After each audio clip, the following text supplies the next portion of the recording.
ہاں تو پیارے بچوں، آج ہم میری بچوں کے لیے لکھی ہوئی نظموں کی کتاب میں سے دوسری نظم پڑھیں گے، جس کا عنوان ہے حمد۔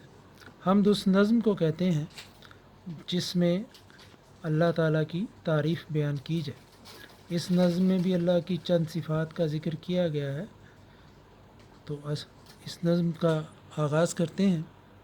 زمیں کے نظارے، فلک کے ستارے، اللہ نے بنائے، اللہ نے بنائے۔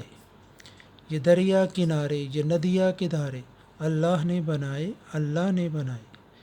یہ پھل پھول سارے، یہ رنگ روپ سارے، اللہ نے بنائے، اللہ نے بنائے۔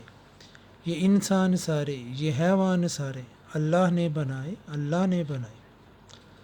بچوں اس نظم کو پڑھیں، یاد کریں، اور انشاءاللہ اگلی نظم کے ساتھ ہم پھر سے حاضر ہوں گے۔ تب تک کے لیے اللہ حافظ، اور چینل کو سبسکرائب کرنا نہ بھولیں۔